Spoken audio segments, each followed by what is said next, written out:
नमस्कार दोस्तों, स्वागत है आपका पारस एकेडमी ऑफ जीके में। दोस्तों आज के इस वीडियो में हम गणित से जुड़े सवाल लेकर आए हैं जो पेपर में कई बार पूछे गए हैं। ठीक है दोस्तों, ये लघुत्तम और महत्तम समापवर्तक से जुड़े सवाल है।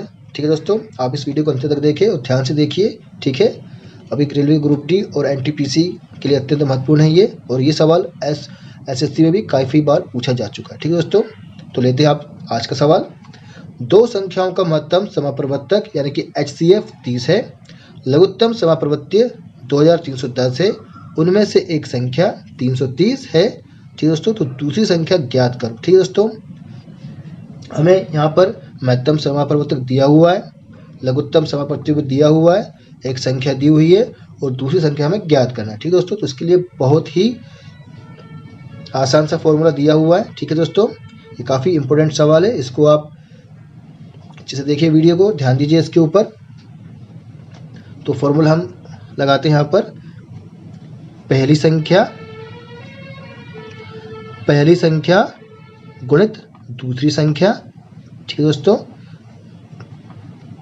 बराबर LCM गुणित HCF। ठीक है दोस्तों, क्या है ये फॉर्मूला दिया हुआ है, इसको आप याद करके चलिए। पहली संख्या गुणित दूसरी संख्या बराबर LCM गुणित HCF। ठीक है दोस्तों, LCM यानी लघुत्तम समापवर्त्य और HCF यानी महत्तम समापवर्त्य। ठीक है दोस्तों, पहली संख्या क्या है यहाँ पर 330। ठीक है दोस्तों, 330 को हम ऐसे लिखेंगे। अब हमें दूसरी संख्या ज्ञात नहीं। ठीक है दोस्तों, तो दूसरी संख्या को हम क्या मान लेंगे, x मान लेंगे, बराबर LCM कितना है यहाँ पर, LCM है 2310। ठीक है दोस्तों, उसको लिख लेंगे हम 2310 गुणित HCF कितना है 30। ठीक है दोस्तों, ये 30 लिख लेंगे।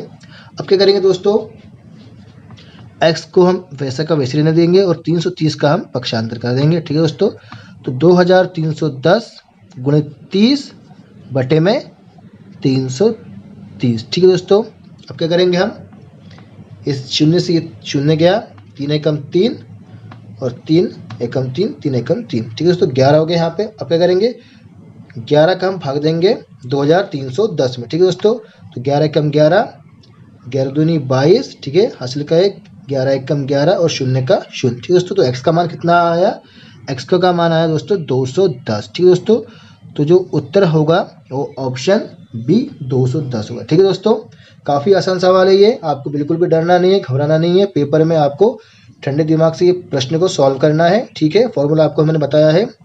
ठीक है, इस फॉर्मूले को आप याद करके चलिए, काफ़ी महत्वपूर्ण है ये। ठीक है, आप सेकंड्स में इस सवाल को सॉल्व कर लेंगे। ठीक है, लेते हैं अगला क्वेश्चन।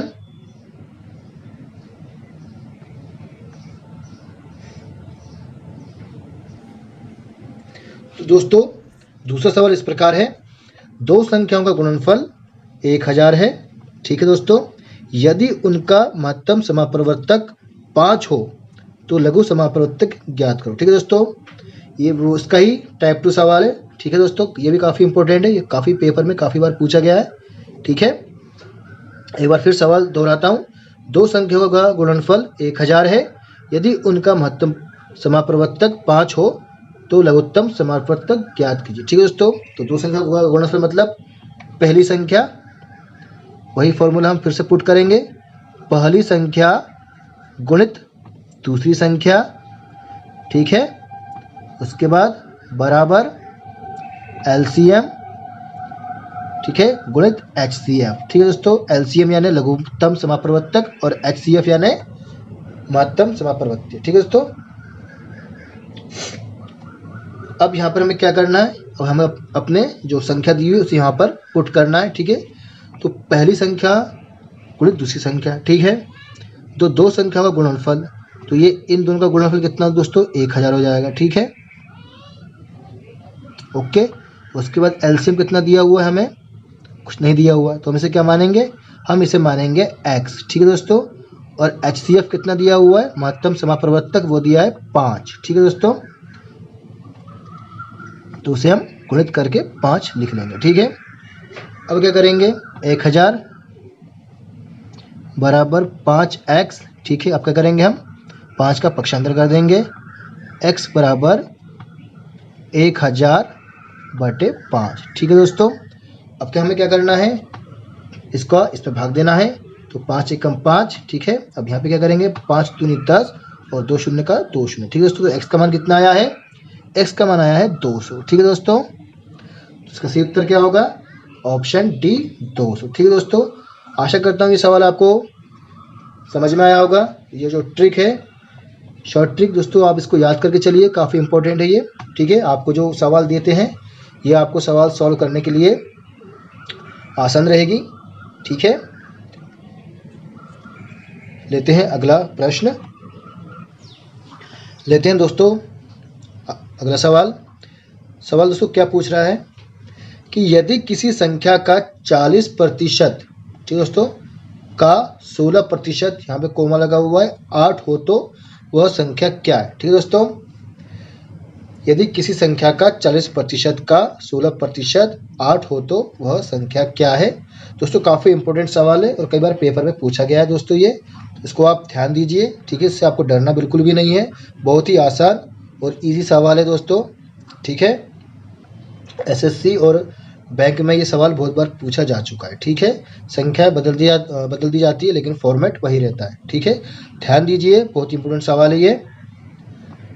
यदि किसी संख्या का 40%, ठीक है दोस्तों, हमें यहाँ पर संख्या ज्ञात नहीं है तो हम क्या करेंगे, किसी संख्या को हम क्या मान लेंगे, x मान लेंगे, ठीक है। ये लिखा हमने x का यानी होता है गुणा, ठीक है दोस्तों। गुणा लिख लिया हमने 40% यानी कि 40/100, ठीक है, का 16% यानी कि गुणा 16/100। अब दोस्तों यहाँ लगा है कोमा, ठीक है दोस्तों, काफ़ी लोग कंफ्यूज हो जाते हैं, ठीक है। और उसके बाद यदि ये संख्या 8 हो तो दोस्तों हमें कुछ नहीं करना है, हमें ध्यान से यहाँ पे बराबर लिखकर यहाँ पर 8 लिख देना है, ठीक है। तो सवाल इस प्रकार हो गया ये, यदि किसी संख्या का 40% का 16% 8 हो, ठीक है दोस्तों। जो 8 है वो उत्तर आया है इसका, ठीक है। तो वह संख्या क्या है, तो हमें ये संख्या ज्ञात करनी है, ठीक है, जिसका मान हमने x रखा है। अब हम सवाल को सॉल्व करेंगे, ध्यान दीजिए इसको ऊपर। तो ये शून्य से ये शून्य गया, ठीक है। 4 एकम 4, सॉरी 2 दूनी 4 और 2 पंजे 10, ठीक है दोस्तों। उसके बाद 2 8 16 और 2 50 100, 2 चौके 8 और 2 25 50, ठीक है दोस्तों। अब हम इसे लिख लेंगे सुविधापूर्वक, x गुणित 2/5 गुणित 4/25 और बराबर 8, ठीक है दोस्तों। अब क्या करना है, हमें इसे करना है पक्षांतर, ठीक है। तो x को हम यहीं रहने देंगे और 8, ठीक है दोस्तों, जो और जब ये संख्या वहाँ जाएंगी तो पलट जाएंगे, ठीक है दोस्तों। जैसे यहाँ 2/5 है तो जब ये पक्षांतर होगा इसका तो क्या हो जाएगा, गुणा करके 5/2, ठीक है। और 4/25 का इसका भी हो जाएगा पक्षांतर, तो उसका क्या होगा, गुणा करके 25/4, ठीक है दोस्तों। आशा करता हूँ आपको यहाँ तक इतना समझ में आ गया होगा। अब करते हैं फिर से सवाल को सॉल्व। तो 4 एकम 4, 4 दूनी 8, 2 एकम 2 और 2 एकम 2। तो दोस्तों x का मान कितना प्राप्त हुआ हमें, x बराबर हुआ है 5 गुणित 25, ठीक है दोस्तों। अब क्या करेंगे हम, x बराबर 5 का 25 में गुणा करेंगे तो कितना जाएगा, 125, ठीक है दोस्तों। तो यही इसका उत्तर होगा और ऑप्शन बी जो दिया हुआ है यही इसका आंसर होगा, ठीक है दोस्तों। तो ये फॉर्मूला आप याद करके चलिए, ठीक है। ये ट्रिक जो थी, ठीक है, आपको यहाँ पर जहाँ पर का दिया हुआ है वहाँ पर गुणा लिखना है, ठीक है। अगर कोमा देके कोई संख्या दी गई है तो ये इसका उत्तर माना जाएगा, ठीक है दोस्तों। ये काफ़ी IMP सवाल है, इसको आप